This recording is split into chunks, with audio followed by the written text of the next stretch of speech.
Olha, em situações médicas de altíssimo risco, naquelas em que cada segundo realmente importa, é fundamental que todo mundo fale a mesma língua para descrever o estado de um paciente. Hoje, a gente vai mergulhar de cabeça na ferramenta que virou essa linguagem. Então, vamos pensar juntos. A grande questão é, como é que os profissionais de saúde conseguem fazer uma avaliação tão delicada, sob uma pressão enorme, de um jeito que qualquer outra equipe, em qualquer canto do mundo, vai entender na hora? Pensa numa cena de um acidente grave, um trauma de face bem complicado, por exemplo, onde a gente não sabe como estão as vias aéreas. Numa hora dessas, não dá para ter dúvida, né? Não tem espaço para "eu acho que". É preciso um método objetivo, claro, para avaliar como o cérebro está funcionando. E é aí que entra a solução, a escala de coma de Glasgow, ou ECG. Ela não é só uma pontuação, sabe? Ela é a resposta padronizada e genial para lidar com aquele caos. É, de fato, a linguagem universal da medicina de emergência quando o assunto é nível de consciência. Bom, a escala se divide em 3 componentes. E a gente começa pelo começo, pelo sinal mais básico de que o cérebro está ligado, os olhos. A avaliação começa por aqui, com a abertura ocular. A pontuação aqui é bem fácil de entender. 4 pontos, a nota máxima, é quando a pessoa abre os olhos sozinha, espontaneamente. Se ela só abre os olhos quando a gente chama, a nota cai para 3. Se precisar de um estímulo de pressão para ela abrir os olhos, são 2 pontos. E se não houver resposta nenhuma, 1 ponto. Simples assim, sem complicação. Ok, olhos checados, o próximo passo, que faz todo sentido, é ver como está a capacidade do cérebro de processar informação e falar. É a hora da resposta verbal. Aqui, a gente tem uma escala que vai de 5 a 1. 5 pontos, a nota máxima, se o paciente está orientado. Se ele está confuso, mas consegue conversar, já cai para 4. Se ele solta só palavras soltas, sem conexão, são 3 pontos. Se emite apenas sons, tipo gemidos, 2. E se não sai som nenhum, 1 ponto. Então, o pulo do gato aqui é orientação. Conseguir responder quem eu sou, onde eu estou e que dia é hoje, isso mostra que as funções mais complexas do cérebro estão funcionando bem. É isso que separa a pontuação máxima de todo o resto.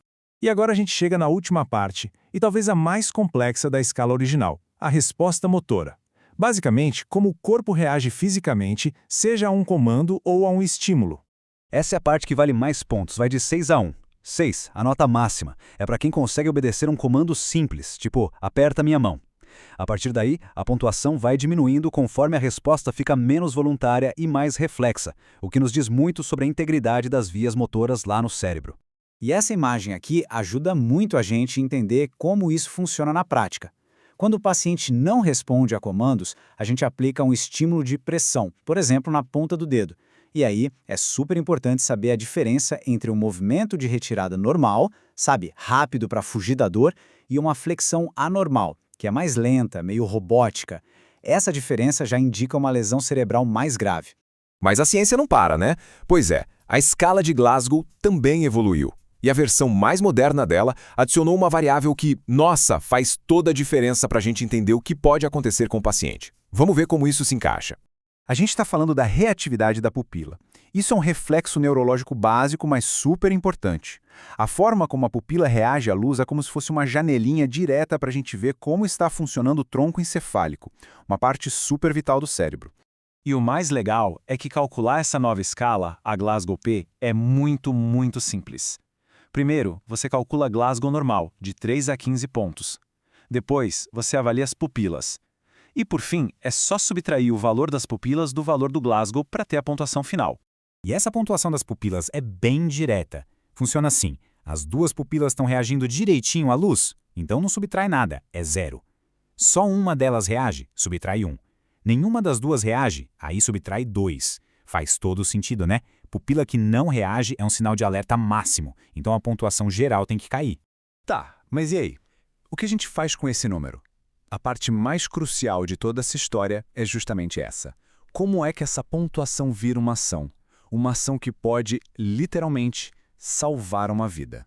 E é aqui que a mágica acontece. Com esse número final na mão, a gente consegue classificar a gravidade do traumatismo craniano em 3 níveis bem claros. De 13 a 15 é um trauma leve, de 9 a 12, moderado, e qualquer coisa de 8 para baixo já é um quadro grave. E dentro dessa categoria mais grave, tem um número. O número que é um divisor de águas. 8. E aqui está o porquê desse número ser tão importante. Um Glasgow de 8 ou menos é a indicação clássica para intubação. É que nesse ponto, o cérebro já não dá mais conta de garantir os reflexos de proteção. A pessoa já não consegue proteger a própria via aérea. Intubar não é uma opção, é uma necessidade para a sobrevivência. Então, para a gente fechar e não esquecer mais, a escala de Glasgow é universal e rápida. Ela tem 3 pilares: ocular, verbal e motor. A versão nova, a Glasgow P, soma a avaliação das pupilas, que é super importante. E o ponto principal: Glasgow 8 ou menos é sinal vermelho, hora de intervir e proteger a via aérea. E tudo isso deixa a gente com uma pulga atrás da orelha, né? Uma escala, um número, tão simples na sua essência, mas que pode ser a linha tênue entre a vida e a morte. Fica a pergunta no ar.